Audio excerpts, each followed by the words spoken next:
Goeiemôre gemeente, ek glo en vertrou dat dit goed gaan met u en dat u nog gesond is. Dit is vir my 'n voorreg om vandag weer saam met jou op hierdie platform te kan kuier.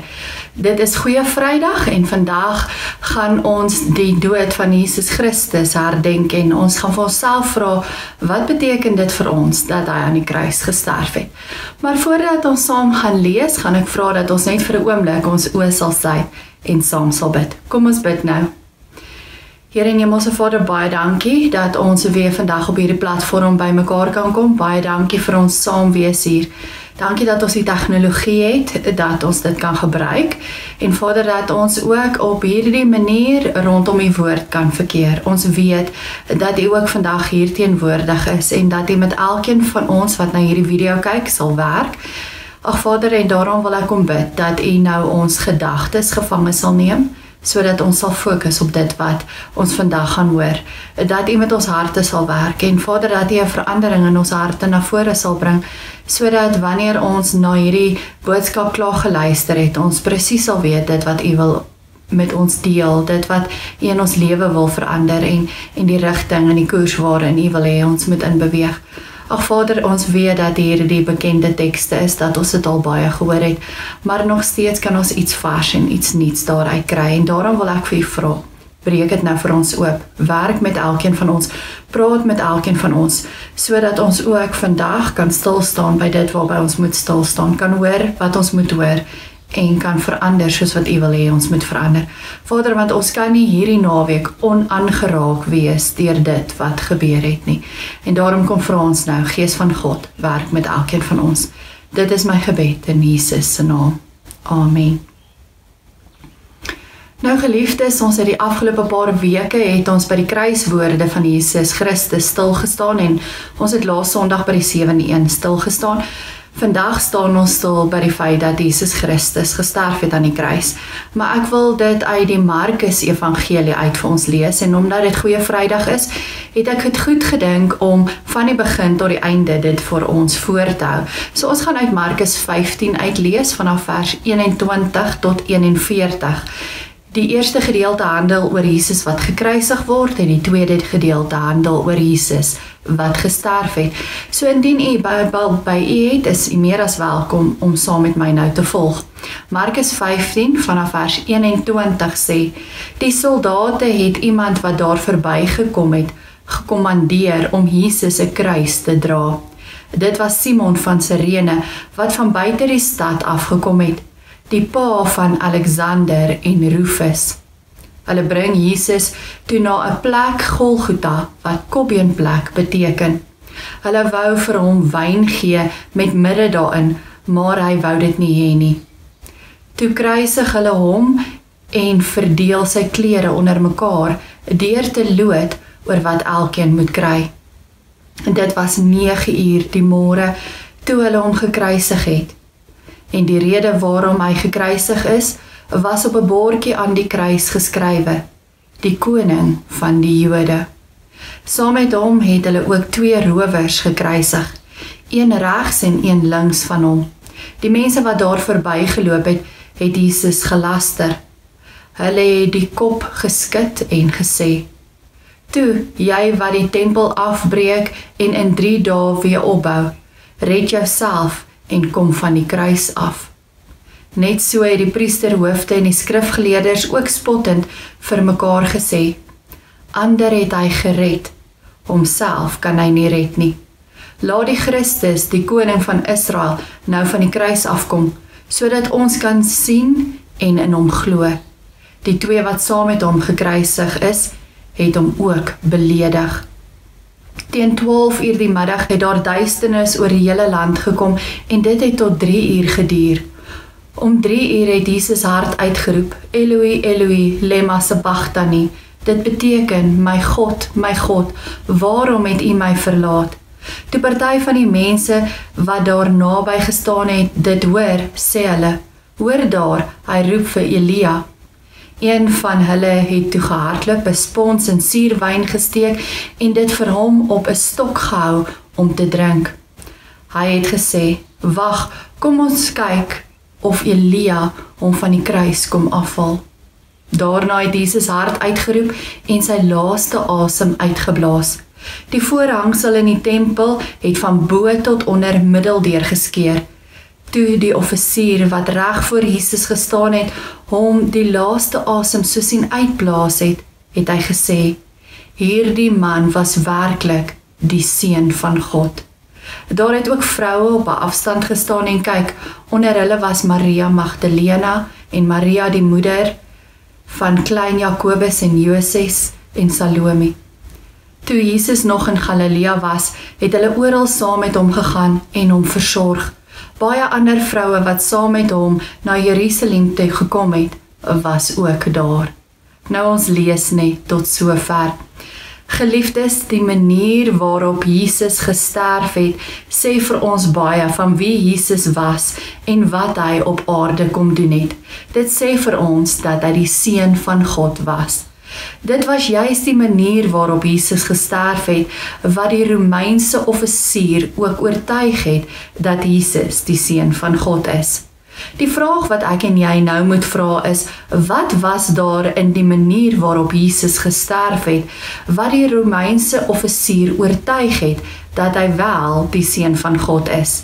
Onthou hier, die Romeinse offisier het waarskynlik op hierdie stadium van sy lewe al baie mense aan 'n kruis sien sterf. Hy het ook baie mense op die slagveld moontlik sien sterf en hy was by al baie kruisigings betrokke. Wat was daar in Jesus se dood, in Jesus se kruisiging, wat dit so anders gemaak het, wat veroorsaak het dat hierdie Romeinse offisier gesê het dat Jesus werklik die seun van God is? Moontlik was dit omdat Jesus so hard uitgeroep het toe hy sy laaste asem uitgeblaas het. Onthou, die Romeinse offisier was daaraan gewoond dat wanneer iemand aan 'n kruis sterf, daar 'n sekere sterwensproses aan die gang gesit word. Wanneer iemand sterf aan 'n kruis, in sy laaste oomblikke sou hy baie swak gewees het en sou hy skaars 'n woord kon uiter. En hier kom Jesus en Jesus kom roep in sy laaste oomblikke hard uit. Dit is heeltemal anderste as wat ander sterwensprosesse aan 'n kruis is. Verder was die Romeinse offisier daaraan gewoond dat dit lank neem vir iemand om aan 'n kruis dood te gaan. Soos wat die persoon stadig swakker en swakker word, het sy liggaam begin intree. Maar hier in Jesus se geval was dit anders. In Jesus se geval was die sterwe aan die kruis nie 'n lang uitgerekte proses nie. Nee, Jesus se dood het skielik gekom, terwyl hy relatief sterk nog was. Dit het die Romeinse offisier laat besef dat daar iets buitengewoons aan Jesus se dood was. So asof Jesus nie magteloos vir die dood gewag het nie, soos wat dit met ander mense gebeur het nie. So asof Jesus self die mag oor sy eie dood gehad het en dis self kon gekies het dat hy wou sterf. Dit was waarskynlik vir hom genoeg om hom te oortuig dat Jesus goddelik was, dat hy die seun van God was. Nog iets wat die Romeinse offisier moontlik getref het, is die feit dat Jesus onskuldig gelei het en dat hy gelei het sonder om te stribbel. Nou in die kringe waar hierdie Romeinse offisier beweeg het, is dit as 'n swakheid beskou om gedooie en verdraagsaam te wees. En hier sien die Romeinse offisier iemand wat sy kruisiging en lyding en die onreg wat daarmee saamgaan aanvaar sonder om daarteen te stry. Meer nog, die Romeinse offisier sien waarskynlik dat Jesus self die pad van lyding gekies het en dat daar 'n krag lê in Jesus se keuse om die pad van lyding te loop. Dit is juis Jesus se lyding wat die Romeinse offisier waarskynlik oortuig dat Jesus die seun van God is. Daar word nogal baie bespiegel oor die Romeinse offisier en of hy in Jesus Christus begin glo het, nadat hy gesê het dat Jesus die Seun van God is. Een van die moontlikhede is dat hy slegs bedoel het dat Jesus die Seun van die God is wat hy in geglo het. Dan het hy bedoel dat Jesus niks anders is as 'n held nie. Iemand wat slegs iets goeds gedoen het en wat so half 'n goddelike karaktereienskap geopenbaar het, maar dat hy nie werklik in Jesus Christus geglo het nie. 'n Ander moontlikheid is natuurlik dat hierdie Romeinse offisier se woorde 'n ware belydenis was, dat hy werklik in Jesus Christus begin glo het. Daar word vertel dat die Romeinse offisier jare later 'n prediker geword het en dat hy uiteindelik in Kappadosie ter wille van Christus doodgemaak is. Of dit waar is of nie, weet ek nie regtig nie. Dit kan waar wees. Maar die moontlikheid is daar dat sy woorde dat Jesus die Seun van God is, 'n ware, opregte geloofsbelydenis is. Hoe dit ook al sy, die woorde van hierdie Romeinse offisier neem 'n baie belangrike plek in die Markus Evangelie in. Dit is die hoogtepunt van die Markus verhaal, dat Jesus gekruisig is, maar Markus beklemtoon in sy evangelie telkens dat Jesus die Messias is, dat Jesus die Seun van God is. Markus wil spesifiek beklemtoon dat die Seun van God nie gekom het om gedien te word nie, maar om te dien, om sy lewe as 'n losprys te gee vir baie mense. Anders as wat baie mense destyds gedink het, het God se Seun nie gekom om te heers of selfs die Romeinse regering reg te sien nie. Markus beklemtoon vir ons dat Jesus om 'n ander rede na die wêreld toe gekom het. Hy het gekom om te ly en om te sterf. En sy lyding aan die kruis is dus die bewys dat hy die Seun van God is. Die manier waarop Jesus gesterf het, wys dat Jesus die Seun van God is. Dit was juis toe die Romeinse offisier gesien het op watter manier Jesus gesterf het, dat hy gesê het dat Jesus die Seun van God is. En daarom vertel Markus dit as die hoogtepunt van sy verhaal. Die Romeinse offisier het iets raak gesien wat baie ander mense rondom die kruis nie raak gesien het nie. En die rede hoekom die ander dit nie ook raak gesien het nie, is moontlik omdat hulle die bewys dat Jesus die Seun van God is op die verkeerde plekke gaan soek het. Iets hiervan kry ons in Markus 15 vanaf vers 31 tot 32, waar daar geskrywe staan dat die priesterhoofde en die skrifgeleerders spottend vir mekaar gesê het: "Ander het hy gered, homself kan hy nie red nie. Laat die Christus, die koning van Israel, nou van die kruis afkom, sodat ons dit kan sien en in hom glo." Hulle het 'n vertoning van mag gesoek, naamlik dat Jesus Christus homself van die kruis af moes red. Hulle sou oortuig gewees het dat hy die Seun van God is. Hulle sou in hom geglo het as hy dit kon doen. Maar hulle sê dit spottend terwys.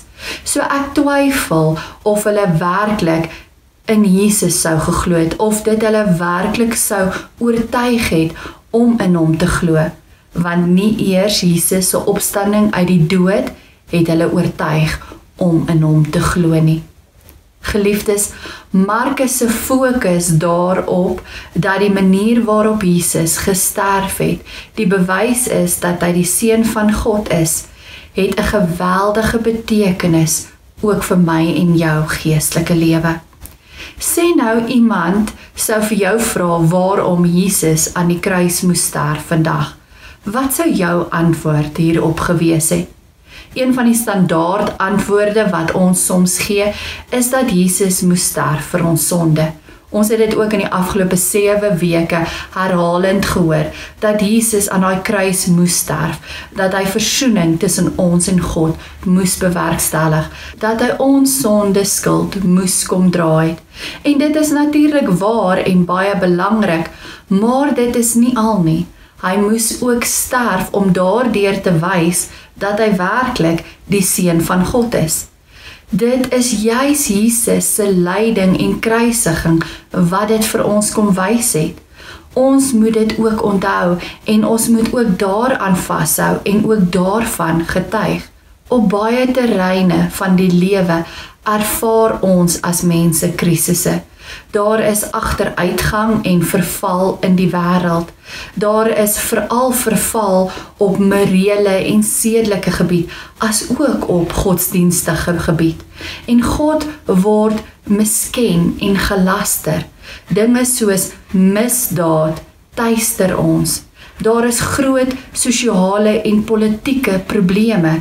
En te midde van al hierdie dinge is daar by baie gelowiges 'n behoefte om deur middel van een of ander magsvertoon te wys dat God God is.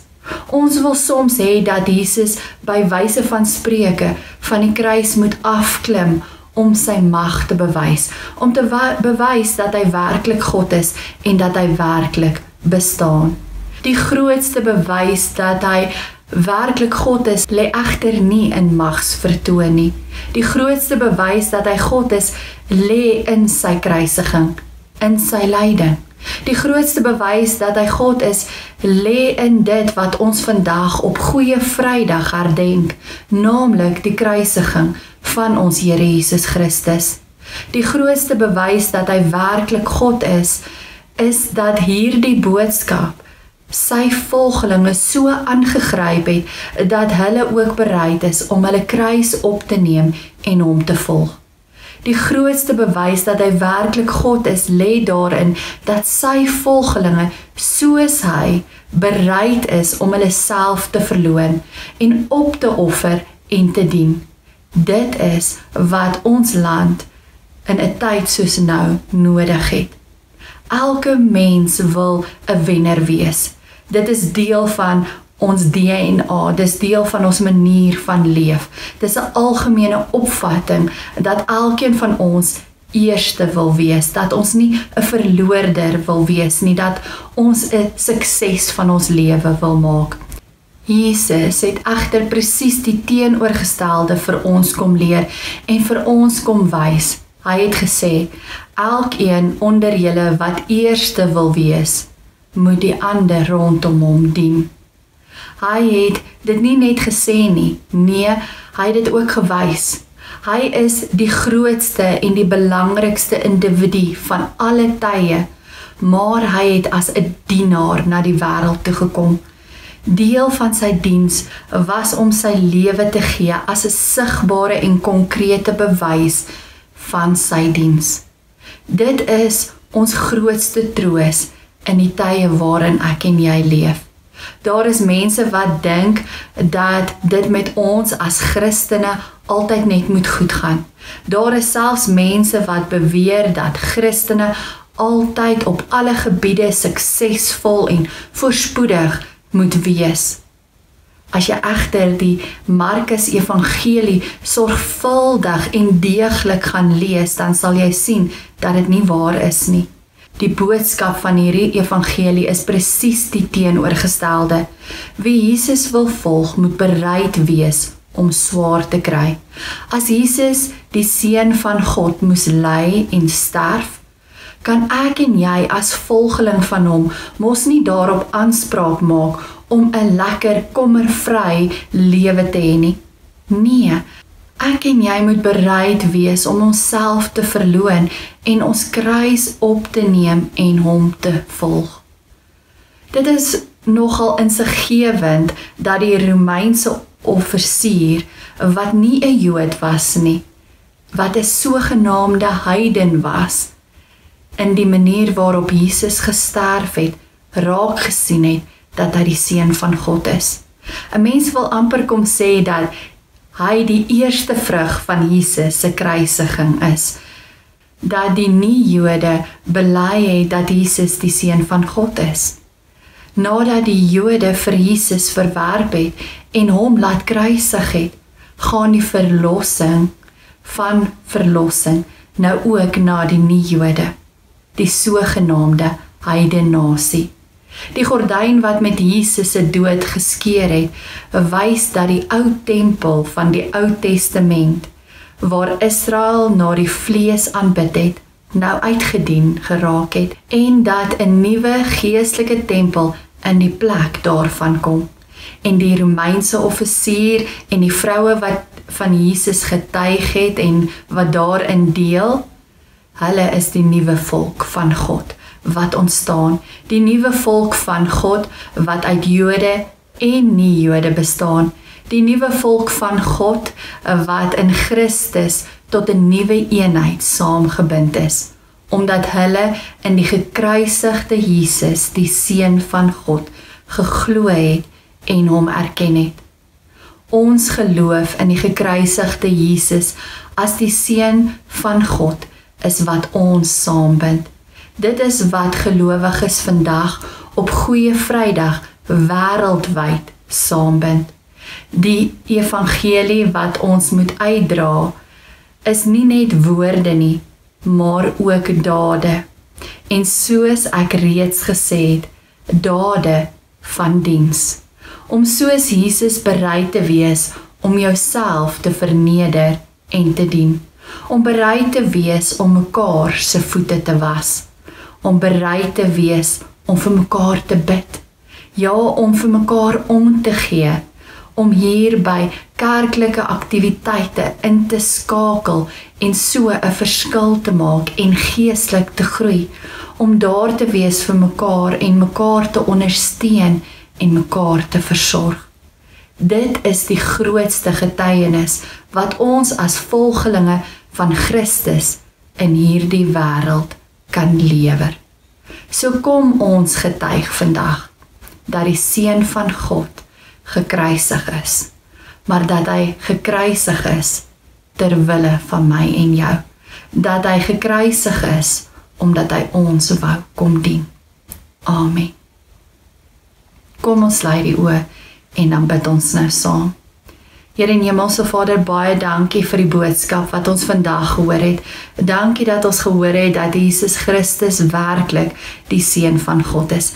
En dankie dat die manier waarop hy gesterf het aan die kruis dit vir ons kom wys het. Dankie dat ons dit ook in die afgelope 7 weke kon hoor en dat dit opgebou het tot vanoggend toe. En Vader, dankie dat Jesus se kruisiging soveel vrugte opgelewer het. Die feit dat hy aan daardie kruis gesterf het, sodat hy vir my die sondes en die dood en die hel kon oorwin het. Die feit dat hy aan daardie kruis gesterf het, wat mense se lewens handomkeer kon verander het. Dankie dat mense soos die Romeinse offisier nie onveranderd daardeur gegaan het nie, dat dit sy lewe handomkeer kon verander het en dat hy 'n belydenis kon maak. Maar Vader, help my en elkeen van ons wat vandag na hierdie boodskap luister, om ook daardie belydenis te kan maak. Help ons om te besef dat Jesus Christus werklik die Seun van God is. Help ons om te besef wat sy kruisdood vir ons kom beteken het. Help ons om te besef dat ons soos hy ons kruis moet opneem en hom moet volg, en dat dit dan moet wees in 'n lewe van diensbaarheid, want dit is wat Jesus vir ons kom doen het. Hy het ons kom dien deur aan die kruis te sterf vir ons sondes, om ons te verenig met U. Help ons om ook dieselfde te doen, vandag en elke dag in ons lewe. Dankie Christus dat U bereid was om hierdie pad vir ons te stap. Dankie dat U bereid was om deur hierdie swaar kry en lyding vir ons te gaan.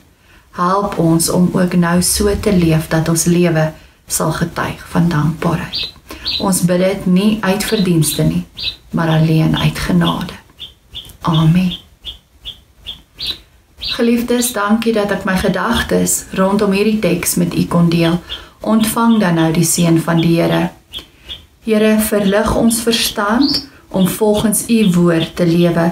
Verlig ons oë en die manier waarop ons kyk. Verlig ons mond en die woorde wat daar uitkom. Verlig ons harte en dit wat ons bedink. En Vader, seën ons met U oorvloedige liefde, genade en vrede. Amen. Geliefdes, bly gesond en wees geseënd. Totsiens.